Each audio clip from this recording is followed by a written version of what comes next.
মহান মুক্তিযুদ্ধ চলাকালীন মুক্তিবাহিনীর প্রধান সেনাপতি জেনারেল এম.এ.জি. ওসমানী, যার পুরো নাম মোহাম্মদ আতাউল গনি ওসমানী। ১৯১৮ সালের ১ সেপ্টেম্বর সুনামগঞ্জে তিনি জন্মগ্রহণ করেন। তাঁর বাবার বাড়ি সিলেটের বালাগঞ্জ থানায়, বর্তমানে যার নামকরণ করা হয়েছে ওসমানীনগর।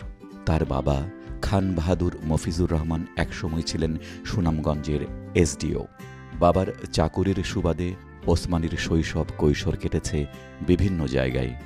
একসময় তারা সুনামগঞ্জ থেকে চলে গিয়েছিলেন ভারতের গৌহাটিতে। ওখানেই প্রাতিষ্ঠানিক শিক্ষায় হাতেখড়ি হয় ওসমানীর। ১৯৩৪ সালে সিলেট সরকারি উচ্চ বিদ্যালয় থেকে ম্যাট্রিক পরীক্ষায় তিনি পুরো ভারতবর্ষে প্রথম হয়েছিলেন। এই দারুণ ফলাফলের জন্যে ব্রিটিশ সরকার ওসমানীকে প্রায়োটোরিয়া পুরস্কার দেন। ১৯৩৮ সালে আলিগড় বিশ্ববিদ্যালয় থেকে তিনি স্নাতক পাশ করেন। এরপর তৎকালীন সেনাবাহিনীতে যোগ দিয়েছিলেন তিনি। ১৯৩৯ সালে রয়্যাল আর্মড ফোর্সে ক্যাডেট হিসেবে যোগ দিয়ে দেরাদুনে ব্রিটিশ ভারতীয় মিলিটারি একাডেমিতে প্রশিক্ষণ শেষে ১৯৪০ সালে যোগ দেন ব্রিটিশ সেনাবাহিনীর কমিশনড অফিসার হিসেবে। ১৯৪২ সালে মেজর পদে পদোন্নতি পেয়েছিলেন এম.এ.জি. ওসমানী। ১৯৪২ সালে ওসমানী ছিলেন ব্রিটিশ সাম্রাজ্যের সর্বকনিষ্ঠ পদোন্নতি পাওয়া একজন মেজর।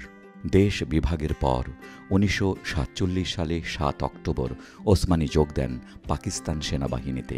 এ সময়ে তাঁর পদমর্যাদা ছিল লেফটেন্যান্ট কর্নেল। ১৯৫১ সালে তিনি যখন ইস্ট বেঙ্গল রেজিমেন্টের প্রথম ব্যাটালিয়নের অধিনায়ক, তখন তার হাতেই প্রতিষ্ঠিত হয়েছিল চট্টগ্রাম সেনানিবাস। ১৯৬৭ সালে সেনাবাহিনীর চাকরি থেকে অবসর নেন তিনি। পরবর্তীতে ১৯৭০ সালে আওয়ামী লীগের পক্ষে নির্বাচনে অংশগ্রহণ করে তিনি নির্বাচিত হয়েছিলেন। ১৯৭১ সালের ২৫ মার্চ ঢাকাতেই ছিলেন ওসমানী। পাকিস্তান সেনাবাহিনী থেকে বছর চারেক আগে অবসর নেওয়া ওসমানীর সামরিক দক্ষতা ও দূরদর্শিতা সম্পর্কে পাকিস্তান সরকার অবগত ছিল।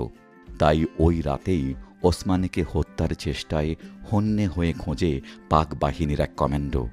কিন্তু একেবারেই ভাগ্যগুণী এবং অনেকটা অলৌকিকভাবে প্রাণে বেঁচে যান ওসমানী। মুক্তিযুদ্ধ শুরু হলে ওসমানী সীমান্ত পার হয়ে ভারতে প্রবেশ করেন। প্রধানমন্ত্রী তাজউদ্দিন আহমদ স্বাধীন বাংলা বেতার কেন্দ্রে ভাষণ দেন। ওই ভাষণেই তিনি বাংলাদেশ সেনাবাহিনীর অবকাঠামো গঠনের কথা উল্লেখ করে এম.এ.জি. ওসমানীকে বাংলাদেশ সেনাবাহিনীর প্রধান সেনাপতি হিসেবে ঘোষণা দেন। ১০ এপ্রিল স্বাধীনতার ঘোষণাপত্র জারি ও সরকার গঠন করা হয় এবং পরবর্তীকালে ১৭ এপ্রিল মুজিবনগরে গণপ্রজাতন্ত্রী বাংলাদেশ সরকার শপথ গ্রহণ করেন।